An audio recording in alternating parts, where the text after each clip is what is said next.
हे students, आज हम इस वीडियो के माध्यम से कुछ ऐसे सेंटेंस के बारे में जानने वाले हैं जो कि हमें रोज बोलना पड़ता है, लेकिन उस वर्ड को इंग्लिश में क्या बोला जाता है वही हमें कंफ्यूजन होता है। जैसे कि इस सेंटेंस में है कि आता है, मीन्स मुझे अंग्रेजी आता है, तो ये आता है का इंग्लिश क्या होता है? उसे हिंदी नहीं आता है, ये आता है का इंग्लिश क्या होता है? हम लोगों को कार चलाने आता है, तो ये आता है मतलब क्या होता है? वही हमें कंफ्यूजन होता है। आप लोग सोच रहे होंगे कि ये आना का कम होता है, तो ये कम जो है वो नहीं होगा, क्योंकि आना मीन्स अगर किसी को हम बुला रहे हैं कि यहाँ आओ, तब हम बोलते हैं कम हेयर, वैसा आना को कम कहते हैं। यहाँ मुझे अंग्रेजी आता है, तो अंग्रेजी कहीं से उठ के नहीं आएगा, इसीलिए यहाँ कम का यूज हम नहीं करेंगे। तो यहाँ क्या यूज करेंगे सो हम अभी बताते हैं, आप ध्यान से देखिए, समझ में पक्का आ जाएगा।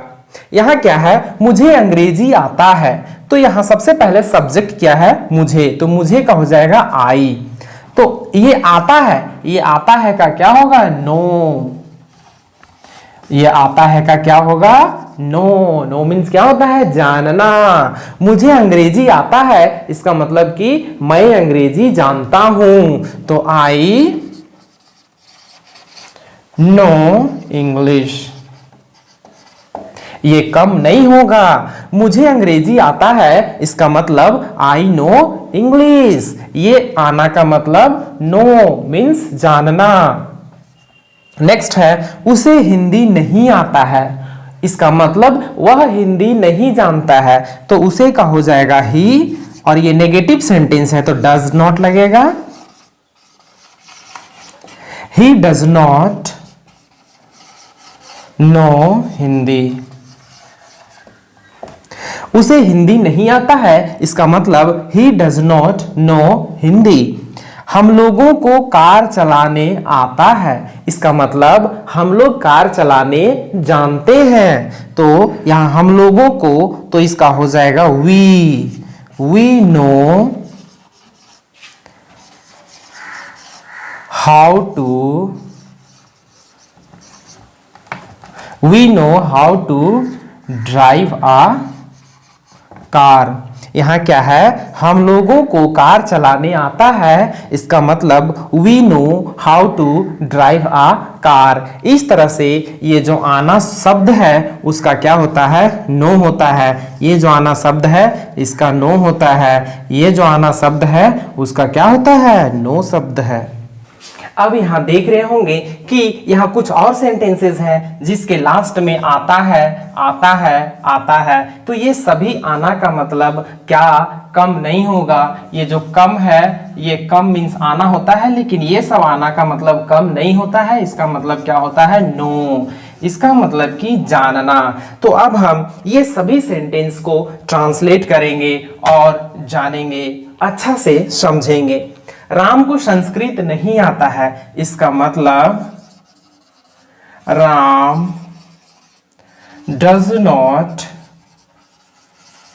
नो संस्कृत। राम को संस्कृत नहीं आता है, इसका मतलब राम संस्कृत नहीं जानता है, तो Ram does not know Sanskrit. Next है, सीता और रीता को अंग्रेजी लिखने आता है।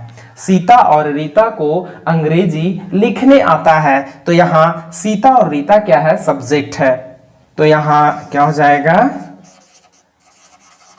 रीता एंड सीता